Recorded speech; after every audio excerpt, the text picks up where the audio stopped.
Bienvenidos, estamos en una emisión más de Perspectivas. Enrique, ¿cómo estás? Muy buenas noches. Hola Belén, ¿cómo están todos? Muy buenas noches. Es viernes y como ustedes saben, los viernes entrevistamos a una personalidad del ámbito político en nuestro estado y hoy se sienta aquí en Perspectivas, Belén, pues el tercer exgobernador que nos acompaña en Perspectivas. Sí. Ya estuvo Alberto Cárdenas en su momento, Francisco Ramírez Acuña, y ahora conocemos a Guillermo Cosío Vidaurri. Guillermo Cosío Vidaurri nació el 8 de noviembre de 1929. Es un político mexicano, miembro del Partido Revolucionario Institucional. Ha ocupado varios cargos, entre ellos fue gobernador de Jalisco de 1989 a 1992. Don Guillermo Cosío Vidaurri fue presidente municipal de Guadalajara de 1972 a 1974, diputado federal de la 50ª legislatura en representación del primer distrito electoral federal de Jalisco de 1976 a 1979. En 1981 fue secretario general del Comité Ejecutivo Nacional del PRI, siendo presidente Javier García Paniagua, director del Metro de la Ciudad de México. Y de 1982 a 1988 fue secretario general de Gobierno del Distrito Federal, cuando el regente era Ramón Aguirre Velázquez. En 1988 regresó a Jalisco al ser postulado candidato del PRI a gobernador del estado. Triunfó en las elecciones de ese año e inició su gobierno el 1 de marzo de 1989. Renunció a su cargo en mayo de 1992. Posteriormente, fue nombrado embajador de México en Guatemala. Desde entonces continúa participando activamente en la vida política. Esta noche, en Viernes de Personaje, nos acompaña el exgobernador don Guillermo Cosío Vidaurri. Don Guillermo, muy buenas noches. Buenas noches. Gracias por estar aquí con nosotros. Oh, gracias por su invitación. ¿Había alguna fe de ratas que querías decir de alguna fecha? Sí, nací el 4 de septiembre. El 4 de septiembre. De 1929. Teníamos 8 de noviembre. 8 de noviembre. Y fui presidente municipal de 1971 a 73. Bueno, ahí está. Y la fecha de nacimiento seguro la conoce usted más que nosotros.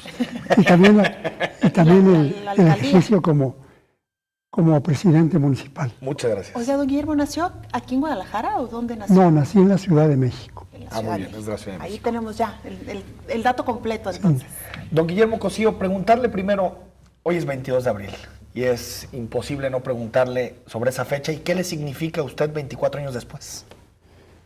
Bueno, debo ser lo más objetivo que se pueda. Me recuerda una situación sumamente grave que ocurrió por una situación que se generó en la deficiencia de petróleos mexicanos. Trajo como consecuencia muchos fallecidos, muchos lesionados, muchos daños y desde luego recuerdos que no se olvidan precisamente por la gravedad de lo acontecido. Don Guillermo, ¿qué recuerda de aquel día? ¿Cómo inició, digamos, esa mañana antes de que le notificaran de lo que estaba sucediendo en el sector Reforma? ¿Y cómo se entera, además? No, es algo que he reiterado muchas veces, abierta y públicamente. Yo regresé a Guadalajara de la Ciudad de México el día 22 a las 9:00 de la mañana. Me di cuenta de lo acontecido minutos después porque me lo explicó el director del CIAP en aquel entonces, el doctor Gualberto Limón. Y me dijo lo que había ocurrido y me señaló concretamente que ya estaba resolucionado el problema.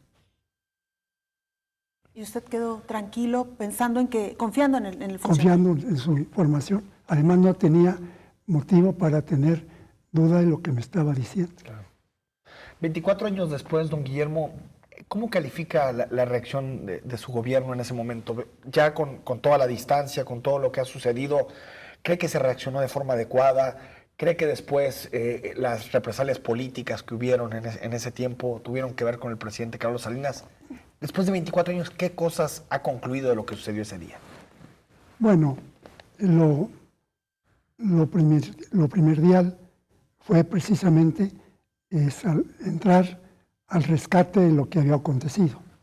Y lo hice de inmediato, auxiliado en un momento dado por la ayuda que me brindó la región militar y también la colaboración en su momento del presidente municipal de Guadalajara y de muchos de los colaboradores, tanto del ayuntamiento como del gobierno del estado.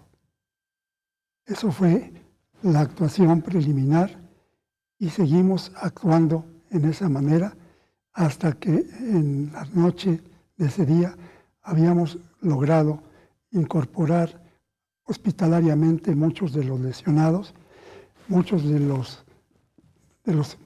las personas que habían quedado desvalidas estaban refugiadas en la vocacional porque nos brindó la oportunidad la Universidad de Guadalajara y después en esa misma noche la 15ª Zona Militar, ayudada por el gobierno del estado, proporcionó alimentación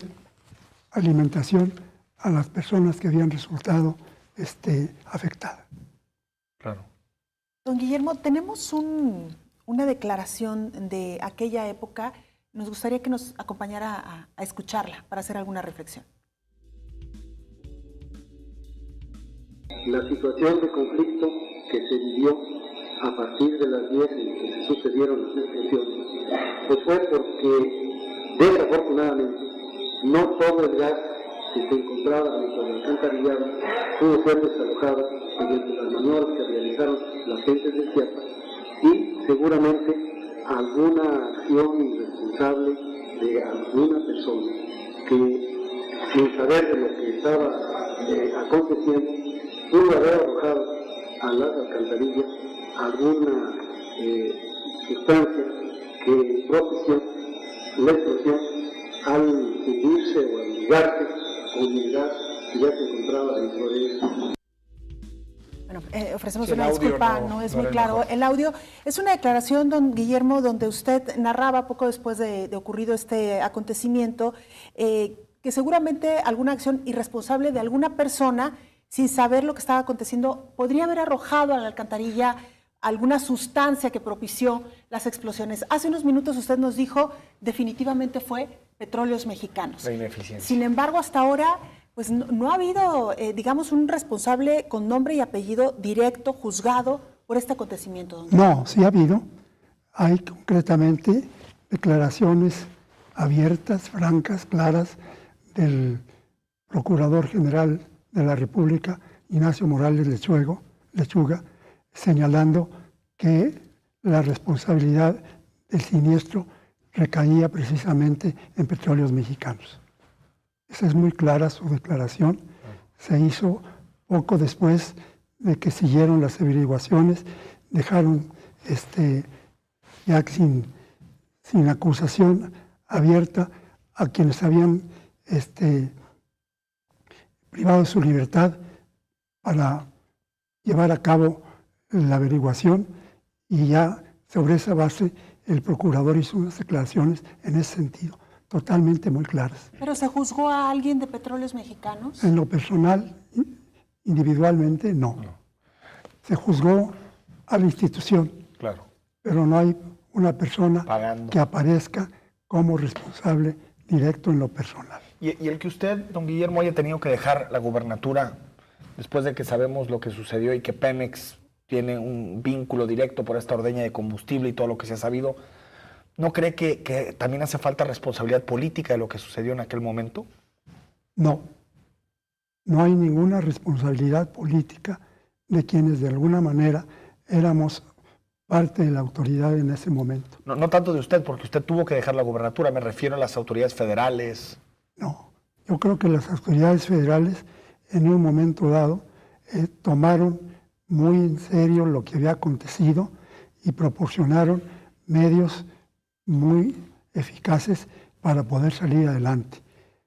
La recuperación del drenaje, la recuperación de muchos de los daños causados se llevó a cabo alternando tanto el gobierno del estado como el gobierno federal a través de la aportación que hizo Pemex en el primer momento para cubrir 100 millones de pesos para fundamentar el primer resguardo que se hizo desde el punto de vista económico. Don Guillermo, ¿cómo fue la decisión de que dejara usted la gubernatura? ¿Fue una decisión personal o le pidieron que presentara la renuncia? Fue una decisión personal en razón de que yo sentí la necesidad de que se llevara adelante con toda amplitud una investigación en la que tendría que salir la verdad de lo acontecido, cosa que a la larga, muchos meses después, resultó en esa manera. Y Carlos Salinas de Gortari, cuando era presidente de la República, don Guillermo, ¿no le dijo algo, no le llamó y le dijo es conveniente que usted dé un paso al costado? No. ¿Nunca hubo una llamada así? Yo no hablé con Carlos Salinas de Gortari desde el momento que pedí licencia del gobierno hasta muchos meses después, cuando fui invitado por él a fungir como embajador de México en Guatemala. Y después de que se conoció o que se hizo esa declaración del ex procurador, que por cierto recuerdo fue aquí mismo en Guadalajara, ¿no pensó usted que era tiempo ya de regresar a la gubernatura? Yo pensé que lo mejor era dejar que las cosas continuaran el proceso de investigación hasta que dijeron qué fue lo que había ocurrido. Después ya no pensé en regresar pensando que las cosas tenían que buscar otro medio de canalizarse. Oiga, don Guillermo, esto ya no lo dirá usted. ¿Cambió el rumbo político de su vida, de los planes que usted tenía dentro de su carrera como político? Bueno, cambió el rumbo de mi vida desde el momento en que los propósitos que yo tenía como gobernador de Jalisco para realizar una serie de obras que yo estimé fundamentales se suspendieron.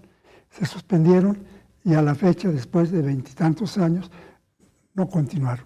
Ya nos contará cuáles obras serán estas. Porque tenemos que hacer una pausa, pero con esto nos quedamos. Vamos a la pausa, Enrique, regresamos.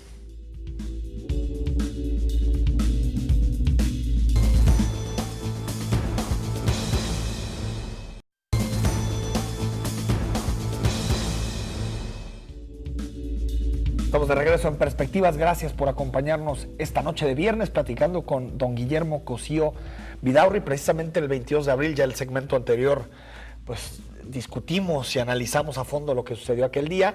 Y preguntarle, don Guillermo, ya le hacía la pregunta a mi compañera Belén Zapata antes de irnos al corte, ¿qué cosas se quedaron truncadas en Jalisco después de su proyecto de gobierno, después de que tuvo que renunciar o de que tomó la decisión de renunciar en el 92? La primera que puede llamarse señalada, pues es la construcción de lo que iba a ser el tren eléctrico, la línea 3. Que apenas ahorita está construyendo. Que estaba ya proyectada y se interrumpió totalmente para dejarse muchos años sin llevar adelante nada que pudiera completar ese proyecto.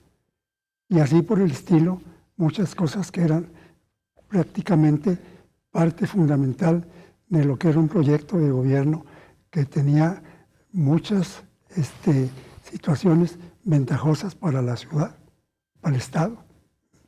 Sin embargo, algunas se terminaron porque ya estaba el camino muy trazado y ya no era fácil que lo interrumpieran. Por ejemplo, la construcción de la línea carretera de Zapotlanejo a Lagos de Moreno. Por ejemplo, claro. Un proyecto que también quedó... No, se terminó poco después, pero era parte de lo que yo proyecté y empecé. Ese proyecto se empezó precisamente el día 2 de marzo. Que es la carretera a México, digamos, por donde sales para México. No, es la de Lagos, la que va a Lagos. La que va a Lagos de Moreno, sí. ¿no? Claro. Y luego se empezó también, paralelamente, unos meses después, la que va a México. Ya. Don Guillermo. Pero habíamos dejado ya concluido un proceso muy importante que era la ampliación de la carretera Guadalajara-Chapala. Claro. Don Guillermo, ¿cómo recuerda al Jalisco de aquel entonces? Y me refiero, pues precisamente a esto, al momento que vivía el Estado, tanto en lo económico, en lo político, en lo social. ¿Cómo lo recuerda y cómo lo ve hoy un poco a la distancia? Bueno, yo pienso que en ese momento Jalisco estaba en una condición muy positiva, satisfactoria, que desafortunadamente se vio interrumpida, pues porque faltaron muchas circunstancias para llevarla adelante, ¿sí? Y las dejaron suspendidas, desafortunadamente, en perjuicio de nuestro Estado. Obviamente, las cosas con el tiempo se han ido cambiando, han tenido un rumbo distinto, pero en esencia había grandes proyectos que se interrumpieron. ¿Por la alternancia? Por la alternancia. ¿Qué pasó en esos años, don Guillermo? ¿Por qué el PRI pierde el poder? ¿Por qué llega el Partido de Acción Nacional? ¿Qué estaba sucediendo socialmente para que hubieran estos cambios? Bueno, yo tengo una idea sobre este particular. En el mes de diciembre del año 94, surgió un problema muy serio desde el punto de vista financiero en nuestro Estado. Al terminar el gobierno del licenciado Salinas, iniciar el gobierno del licenciado Zedillo. Sí. Eso trajo como consecuencia una debacle especial desde el punto de vista económico. Es muy notorio lo que ocurrió. Pero luego, en el mes de febrero, en el mes de enero y febrero, hubo una situación también que vino a alterar la situación que prevalecía en el Estado hasta antes de esas fechas. Viene un periodo de cambio en el gobierno nacional, un incremento en los impuestos muy notorio, que desde luego tuvo una afectación no tan solo en Jalisco, se sintió esa afectación en lugares como Nuevo León, como Puebla, porque efectivamente vino una situación de desbalance económico que vino a causar pues la inquietud y la zozobra y el malestar de la colectividad. Y si nosotros aumentamos un factor que a mí me parece fue fundamental, las elecciones se llevaban a cabo en el mes de diciembre. Y en ese mes no había todavía el problema de la situación generada por el cambio de gobierno, ni tampoco los nuevos impuestos. Sin embargo, modifican la situación desde el punto de vista electoral y en lugar de hacer las elecciones en diciembre, las hacen en febrero, cuando ha acontecido la situación de los impuestos, y la situación que generaba el cambio de gobierno. Oiga, don Guillermo, han pasado 3 sexenios aquí en Jalisco, o tuvieron que pasar 3 sexenios para que el electorado de nueva cuenta favoreciera a su partido y lo llevara a la gobernatura. Actualmente Jorge Aristóteles Sandoval del PRI está gobernando nuestro estado. ¿Cómo ve a su partido? ¿Cómo ve al gobernador? Cuéntenos un poquito de la situación política local. Bueno, yo pienso que mi partido va a recuperar el tiempo que ahora se perdió en estas elecciones y habrá de llegar a un final más positivo que seguramente será para satisfacción de los priistas. La situación está en condiciones de equilibrar las fuerzas políticas en cierta medida, y eso tendrá que en un momento dado encontrar una justa proporción al llegar el nuevo sexenio y las elecciones después de un proceso de contienda electoral. Don Guillermo, y hablando particularmente del gobernador del estado, si bien llegó con muchas expectativas, pues al final el paso por el gobierno, los años, lo ha terminado desgastando un poco. Su aprobación no es la mejor, lo vemos en prácticamente todas las encuestas. ¿Qué ha pasado con el proyecto del gobernador Aristóteles Sandoval en específico? Bueno, se ha tenido que enfrentar situaciones anómalas que se presentaron a lo largo de su administración,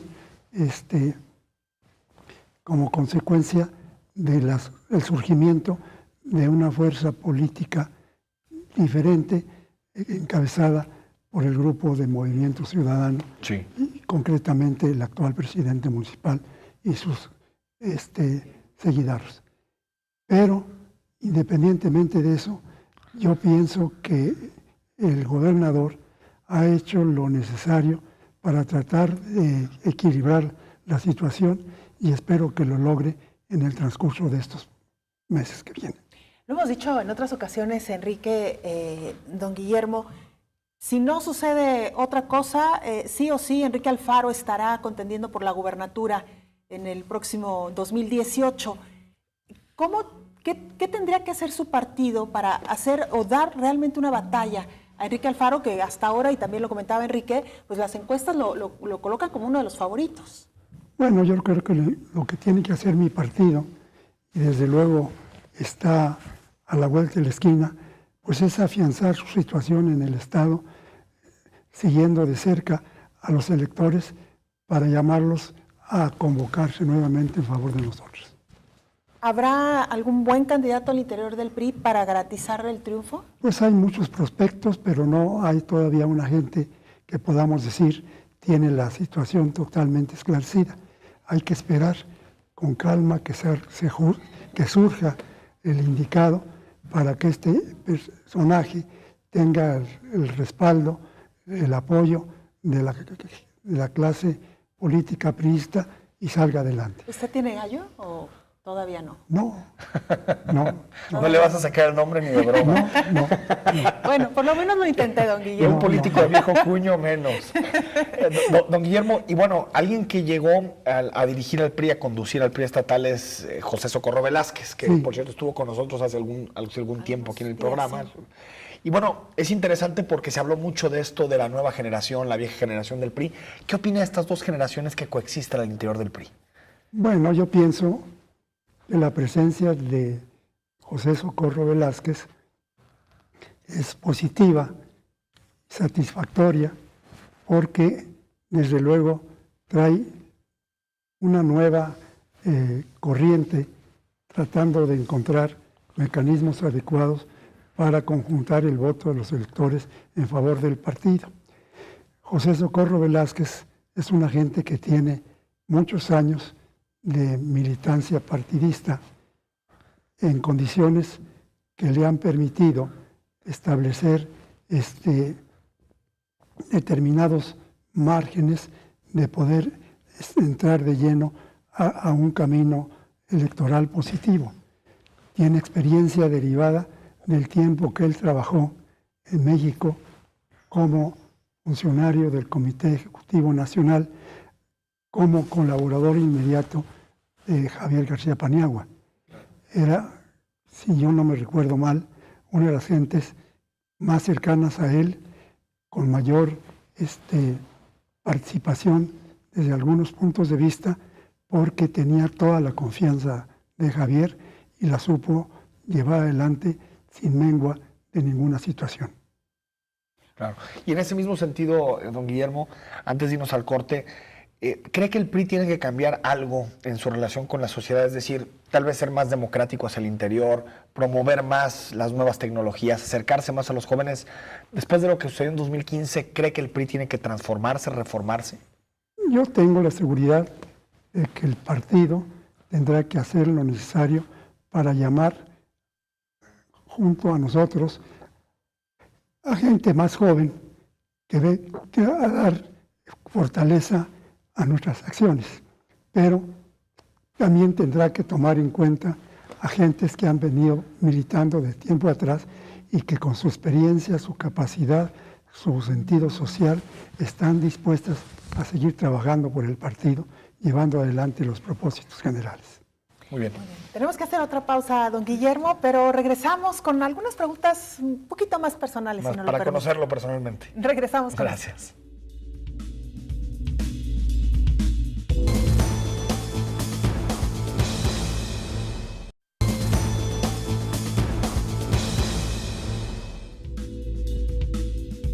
estamos de regreso esta noche en Perspectivas, dialogando con el exgobernador de Jalisco, Guillermo Cosío Vidaurri. Don Guillermo, ya nos contaba al inicio de este espacio que nació en la Ciudad de México en 1929.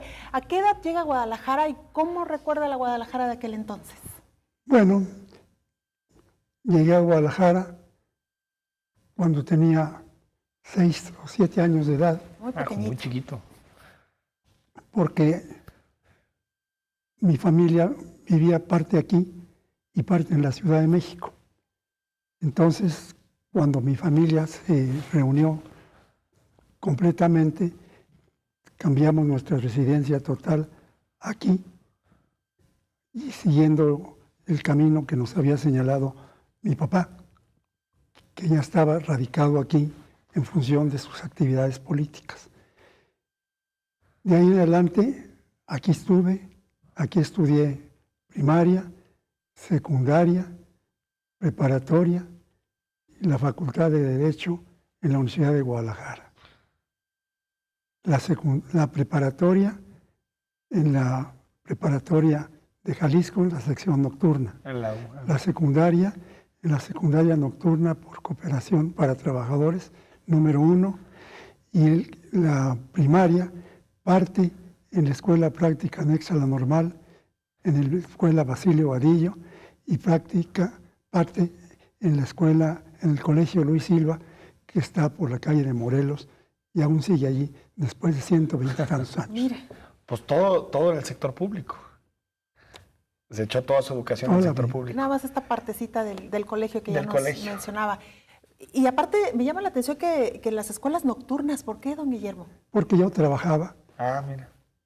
Yo empecé a trabajar cuando tenía poco más de 12 años. ¿Cuáles fueron sus primeras actividades? Trabajaba en el Ayuntamiento de Guadalajara, en la sección de censos y estadística de la presidencia municipal. Ah, mira. ¿Y su papá era político? Mi papá era político. ¿Qué puestos desempeñaba en Guadalajara? Era gente que participaba mucho en la corriente política que en aquellos años era pues la más destacada, como era la corriente revolucionaria. Eran los años del cardenismo. Eran los años del cardenismo. Claro. Y antes del cardenismo. Antes del cardenismo. Y en esos años llega a Guadalajara. Sí, yo llegué antes. Antes, claro. ¿Y cómo era la Guadalajara en esos tiempos? Era una Guadalajara, pues, muy diferente. Con menos población. Claro. Con menos extensión. Con menos contaminación. Con menos Definitivamente. contaminación. ¿Mejor clima? Desde luego que sí. ¿Cuánto daño le hemos hecho a esta ciudad, verdad, don Guillermo? Bueno, a lo largo del programa tenemos también como tradición hacer algunas preguntas a nuestros invitados y son las mismas que le hemos hecho a quienes nos han hecho el favor de acompañarnos. ¿Cómo se definiría ideológicamente? Yo soy gente con un sentido muy especial del nacionalismo revolucionario. Nacionalismo revolucionario. Nacionalismo revolucionario, digamos, del PRI, de la fundación del PRI, ¿no? Del PMR. ¿Cuál es tu libro de cabecera? ¿Y qué? Tu libro de cabecera, el que más revisas, el libro que más... He leído muchos. ¿Pero hay alguno que te haya movido? Pues son tantos que no me puedo precisar alguno, pero mis lecturas son muy variadas y muy amplias y desde luego diferentes de acuerdo con la situación que vivo en el momento. ¿Lees de política, novelas? Leo de política, leo algunas novelas, no muchas. Generalmente mis libros son de política, son de derecho, son de situaciones de esa naturaleza que me llaman la atención. Que por cierto nos comentaba Enrique don Guillermo antes de entrar al aire, que es un lector también nacido de los periódicos. Sí, así es. Se despierta a las mañanas leyendo no uno, todos los periódicos locales. Sí, así es. Una práctica que pues ya... Se ha ido perdiendo un pocos. poquito. Y que al final la lectura de los periódicos, lo decías también Enrique, se hace una lectura obligada para los políticos, pero no necesariamente todos lo hacen, don Guillermo. Bueno, por mi caso, nunca he dejado de verlos. ¿Cuál es el primero que Desde toman? que yo era un joven, siempre he leído los periódicos. Qué interesante. ¿Nunca pensó en dedicarse al periodismo? Pues realmente no. Participé en algunas situaciones de carácter escolar, estando precisamente en el Colegio Luis Silva. Hacíamos un periódico que se llamaba El Escolar y yo era el distribuidor.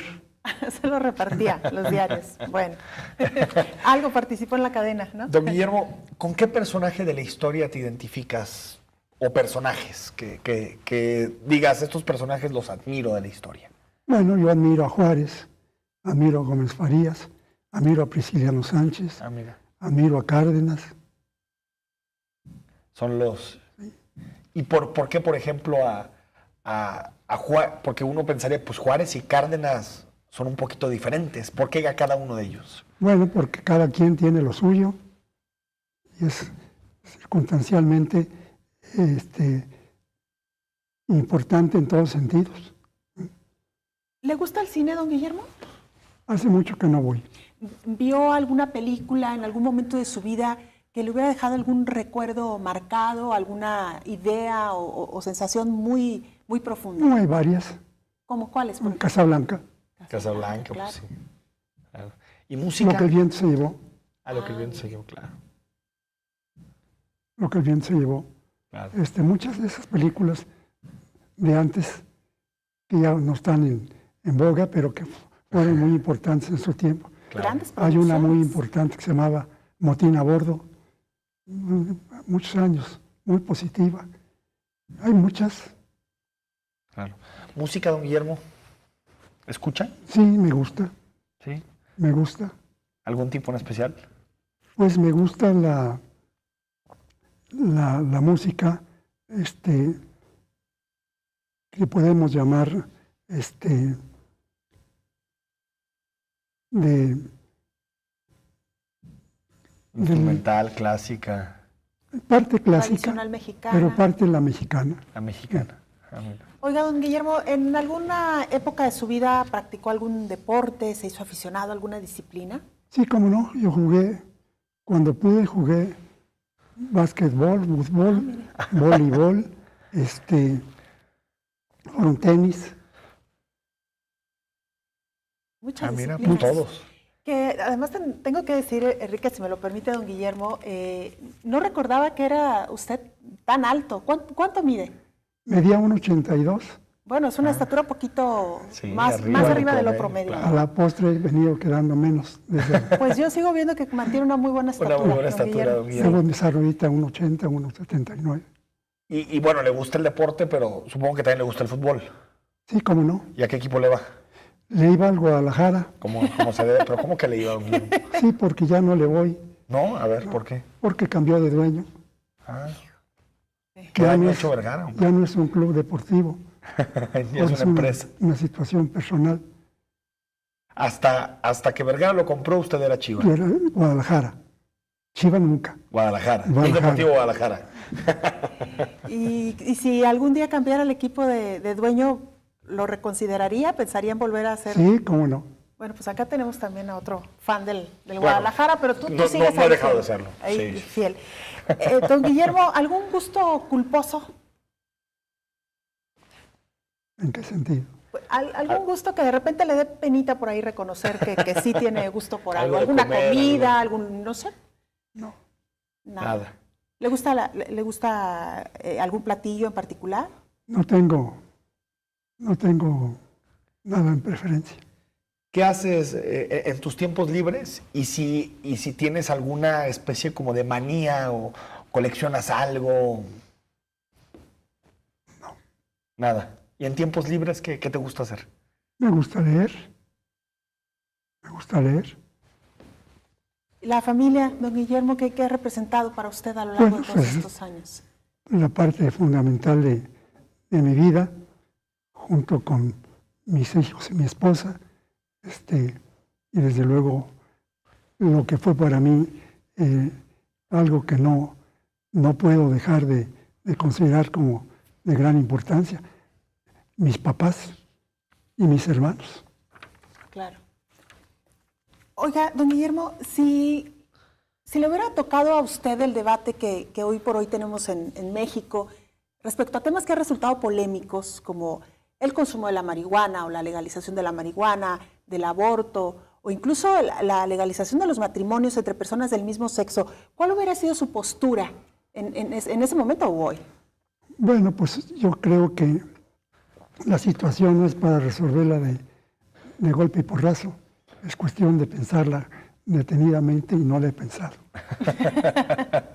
En el caso de la marihuana, ¿usted estaría de acuerdo o no? No tengo esa idea. No la he analizado. No la he analizado. Oiga, don Guillermo, el tema nos da pie para preguntarle algo muy concreto. En la década de los 80s, por ahí más o menos, cuentan la historia y los testimonios, que Jalisco, particularmente Guadalajara, recibió una gran cantidad de inversiones provenientes del narcotráfico. ¿Qué tan cierto fue eso? Y si en ese momento las autoridades tenían o no conciencia de que este boom inmobiliario, particularmente la construcción de algunas plazas y de algunos otros centros, podría venir de dinero del narcotráfico. Yo no tengo ninguna constancia de que eso haya acontecido.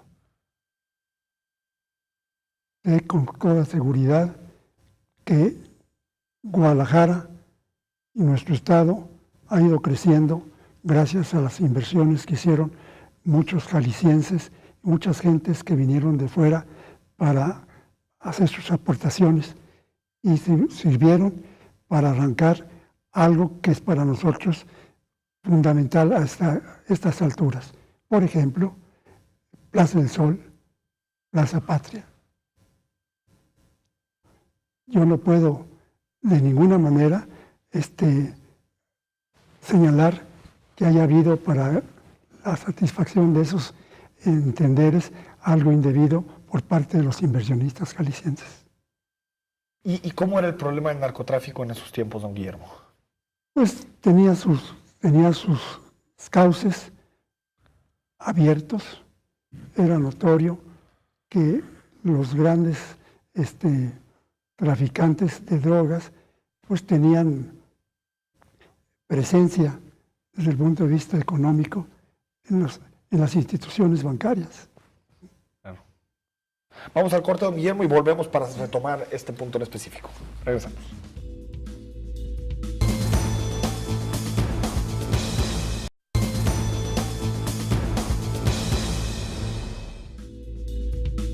De vuelta en Perspectivas, platicando esta noche de viernes. Se nos está acabando el tiempo, Belén. Esta noche de viernes con don Guillermo Cosío Vidaurri. Y nos quedamos antes de irnos al corte en el asunto del narcotráfico.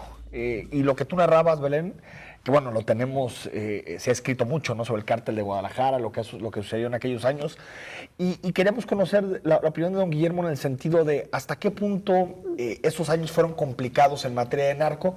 Y sobre todo lo que se suele decir mucho, no había tanto problema porque los gobiernos del PRI sabían negociar con el narco. Se habla muchísimo de eso.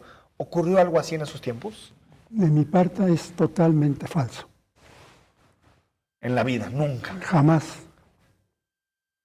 Yo no tengo la menor duda de que los gobiernos del PRI aquí en Jalisco han siempre tenido una posición legal, sin apartarse jamás de ella para convertirse en partícipes de algo distinto. Lo digo por todos. Claro. En Jalisco nunca. No. ¿En otros estados cree que fuera posible? Posiblemente sí. ¿A nivel federal, por ejemplo? Posiblemente también. Pero en Jalisco lo que te tocó a ti ver.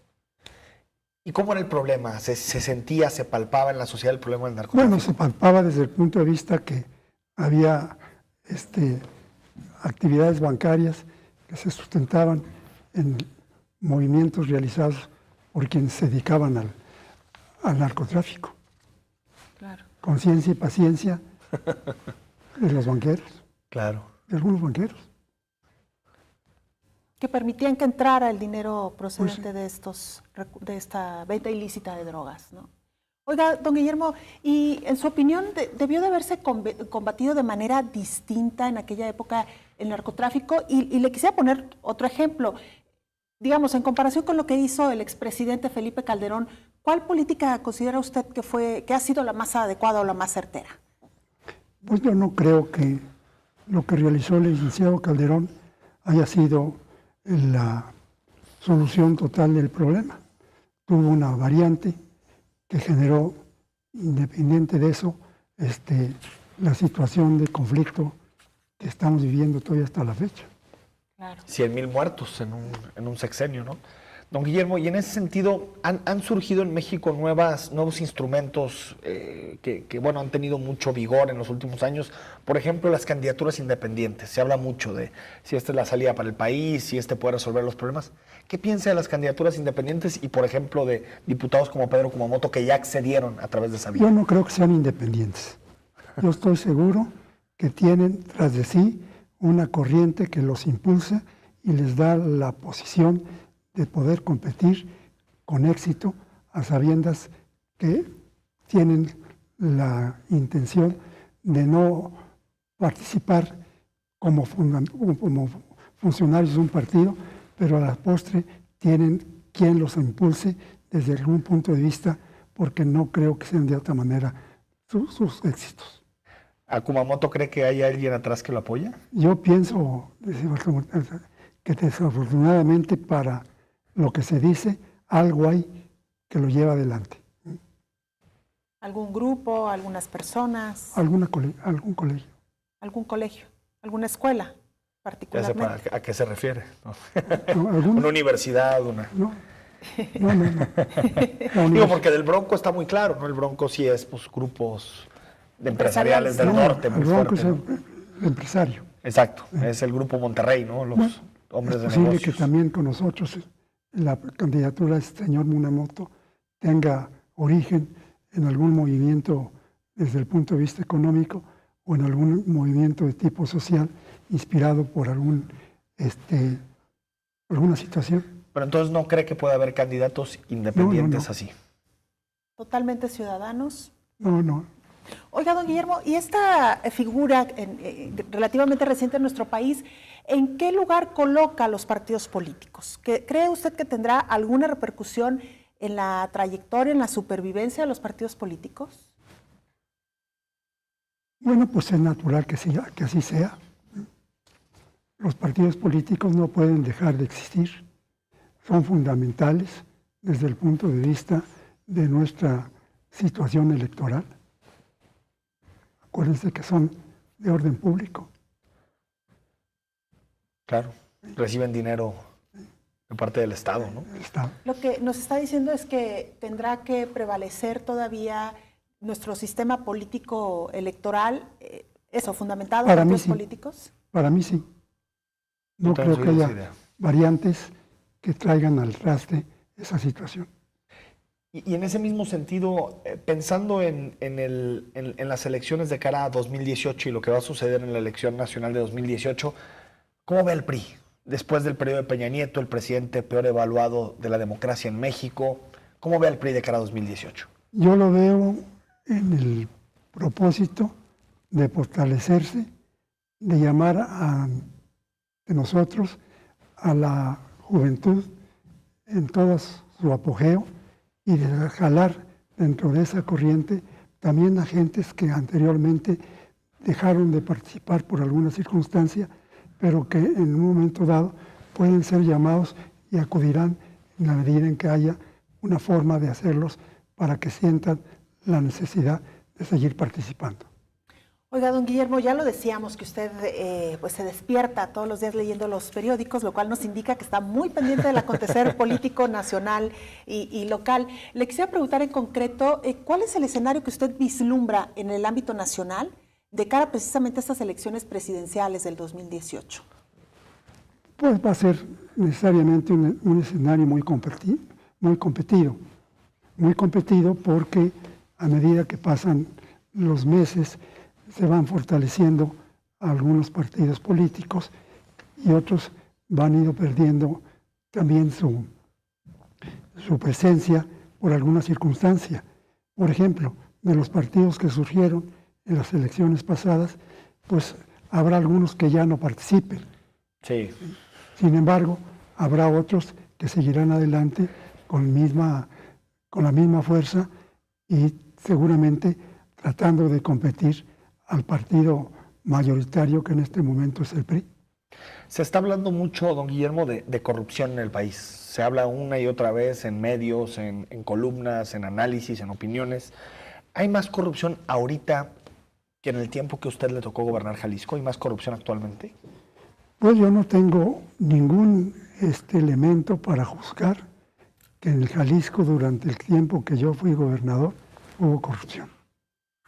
Pero bueno, corrupción había, ¿no? Ha habido siempre en este país. Pero no teníamos en Jalisco la situación declarada en ese sentido porque no se había presentado. ¿Y ahorita cómo ve la situación en materia de corrupción? Bueno, pues la corriente que se está movilizando desde el punto de vista de los tratantes de tróficas, de drogas, etcétera, pues lleva por esos caminos, si es que hay quien acepte participar en ellos. Oiga, don Guillermo, en los últimos años en nuestro país también, hablando a propósito del tema de la corrupción, se han impulsado leyes, se han impulsado nuevos programas también en materia de transparencia y rendición de cuentas. ¿Estos ejercicios qué tan comunes eran, digamos, en su época? ¿O de qué manera un gobernante podía rendir cuentas ante un ciudadano? Bueno, esto ha venido evolucionando a través del tiempo. Siempre ha habido la necesidad por parte de los gobiernos, sus autoridades, de rendir cuentas. Y lo han hecho en la medida en que se presenta la oportunidad para hacerlo. De modo que una cosa es que en un momento dado se ponga en duda la realidad que está ocurriendo y en otra que sea efectivamente algo concreto, vital, que necesitamos hacer a un lado. ¿Qué se le viene a la cabeza a don Guillermo cuando abre el periódico y se encuentra con jóvenes políticos que se enriquecen de la noche a la mañana, que hacen negocio de todo, que ni siquiera cuidan las formas? Es decir, cambió la clase política. Es decir, antes, bueno, por lo menos uno piensa que el político de antes tenía una cierta aspiración por el servicio público, y ahorita parece que es el camino más rápido a enriquecerse. Bueno, yo soy una gente que puede censurar con razón a quienes se apartan del camino de la legalidad para cometer acciones en perjuicio de la ciudad, porque una obligación del funcionario público es servir a la colectividad, no servirse de ella. Pero es impresionante, es en todos los partidos políticos. Bueno, habrá algunos, algo que no lo veías antes. Habrá con esa algunos, ¿no? Pero habrá otros que no. No, seguramente habrá otros que no, pero es impresionante el número, ¿no? Que sean Argüelles, todos estos, ¿no? Y de otros partidos que, bueno, también son, digamos, más recientes en el ámbito del gobierno, ¿no? Pero que, pues sí, pregonaban precisamente o llegaron al gobierno con esta bandera de la honestidad y la transparencia. Como el PAN, como el Partido de Acción Nacional, por ejemplo. Bueno, las gentes del PAN, muchas de ellas llegaron en situaciones fuera de lo normal, valiéndose de la condición que prevalecía en cierto momento, pero en lugar de dedicarse a servir como era su obligación, se dedicaron a servirse de la comunidad. Oiga, don Guillermo, y a propósito de las transformaciones que han sufrido los partidos políticos, en el caso de su partido, siempre se dijo que la disciplina partidista era fundamental al interior del Partido Revolucionario Institucional. ¿Todavía se preserva este valor, si lo podemos ver así? Bueno, sigue yendo en gran escala. No podemos dejar de reconocer que algunos de los militantes se han apartado de la corriente buscando situaciones personales que van en contra de lo que se ha señalado desde el punto de vista partidista. Algo que no ocurría antes. Poco, ¿no? Nos queda nada más un minuto y preguntarle, hablábamos del Jalisco de los 90s. Actualmente Jalisco, ¿usted cree que está en un proceso de decadencia en términos de su impacto nacional, de cuántos jaliscienses están en los gabinetes federales? ¿Cree que Jalisco no está en su mejor momento? Bueno, yo debo hacer un balance de la situación actual. Efectivamente, no existe actualmente un funcionario de alto nivel que corresponda a nuestro estado de Jalisco, a diferencia de lo que acontecía en otros años. Por ejemplo, en el tiempo del señor licenciado Díaz Ordaz, tuvimos la satisfacción de tener simplemente 3 secretarios de Estado. Exacto. Y más de 3 secretarios de Estado, varios funcionarios de muy alto nivel, como subsecretarios o oficiales mayores. Con el tiempo, las cosas han ido cambiando. Ya no tenemos esa representación y claro que lo sentimos como algo importante porque le resta a nuestro Estado tener mayor presencia a nivel nacional. Claro. Oiga, un presidente de México, de Jalisco, no nos vendría mal, ¿no? Por ejemplo. Pues hace muchos años que siempre anhelábamos un presidente Se ve difícil. de Jalisco, pero no tuvo esa oportunidad ninguno de ellos. ¿Por qué? Pues porque la situación en ese momento no era accesible. Claro. Por ejemplo, hubo quien pensaba que el licenciado Yáñez podría ser un buen candidato a la presidencia. Hubo quien pensó que don Juan Gil Preciado podría ser un buen candidato a la presidencia. Hubo quien pensó que el general García Barragán podía ser un candidato a la presidencia. Pero así como ellos, había otras personas que tenían la oportunidad de distinguirse como subsecretarios de Estado, como oficiales mayores o como directores de organismos muy importantes desde el punto de vista nacional. Bueno, Don incluso un exgobernador, Alberto Cárdenas, Sí. aspiró a ser presidente también, pero Precandidato. quedó en el camino. Precandidato. Don Guillermo, Enrique, nos tenemos ya que despedir. Le agradecemos profundamente que nos haya acompañado esta noche, don Guillermo. Yo les agradezco a ustedes. Muchas gracias por Me responder da todo. mucho gusto haber estado a su lado y haber tenido la oportunidad de platicar. No, hombre, muchas gracias. Al contrario. Vámonos. Enrique, nos vamos a usted. vemos el lunes. Gracias, buenas noches y buen fin de semana.